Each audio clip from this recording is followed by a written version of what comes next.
माझं नाव गौरी वाघ. मी प्रभाग क्रमांक 1 मधून शिवसेनेची अधिकृत उमेदवार आहे आणि आमचा प्रभाग वडवली, शांतीनगर, बेलवली, स्वप्ननगरी, जाधव कॉलनी ते वालवली असा आहे. तुम्ही आता मतदारांमध्ये फिरत आहात प्रचारासाठी.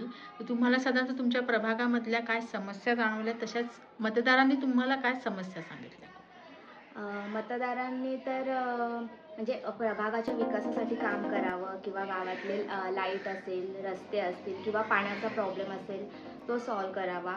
अशा काही समस्या आहेत गाववाल्यांकडनं किंवा प्रभागाकडून. सहसा पाण्याची समस्या सगळ्यांचीच आहे ती.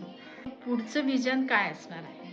पुढचं विजन हेच असणार आहे की नक्कीच आम्ही प्रभागाच्या ज्या समस्या आहेत, ज्या लोकांनी आम्हाला ज्या समस्या सांगितलेल्या आहेत त्याच आम्ही पूर्ण करणार. तर मतदारांनी तुम्हालाच निवडून द्यावं असं तुम्हाला का वाटतंय? आता मी नवीन आहे तर मला एक संधी द्यावी प्रभागासाठी काम करण्याची आणि ती जर संधी दिली त्या संधीचं मी नक्कीच सोनं करेन आणि प्रभागातल्या समस्या नक्कीच सॉल्व करण्याचा प्रयत्न करेन. आणि खरं तर त्या माझ्यासाठी प्रॉब्लेम्स नसतील तर एक समस्याच असेल की मी ती समस्या माझ्या परीने पूर्ण प्रयत्न करेन सॉल्व करण्यासाठी. समाजकारणच आहे माझ्यासाठी आणि मी समाजासाठीच काम करेन. बरं, तुम्हाला तुमचं हे गाव कसं वाटतंय? आता मी लहानाची मोठी तर इथेच झालेली आहे. माझं पूर्ण आयुष्य इथे गेलेलं आहे. सो गाव माझ्यासाठी माझंच गाव आहे आणि गावकरी मंडळी माझीच आहे आणि मला पूर्ण गावकऱ्यांवर विश्वास आहे की ते मला साथ देतील आणि एक संधी देतील गावाचा विकास करण्यासाठी. बरं, तुम्हाला ही निवडणूक लढवावीशी का वाटली?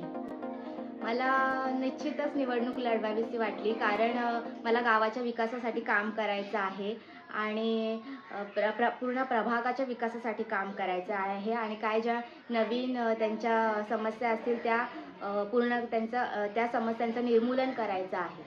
आणि मी सगळ्यांना पूर्ण प्रभाग क्रमांक 1 साठी आणि पूर्ण मेन सांगायचं गेलं तर पूर्ण बदलापूरसाठी एक आवाहन करते की येत्या 2 डिसेंबरला आपण धनुष्यबाणासमोरील बटन दाबून वीणाताई म्हात्रे, तुकारामदादा म्हात्रे आणि मी स्वतः गौरी वाघ आम्हाला वोट करून विजयी करावं.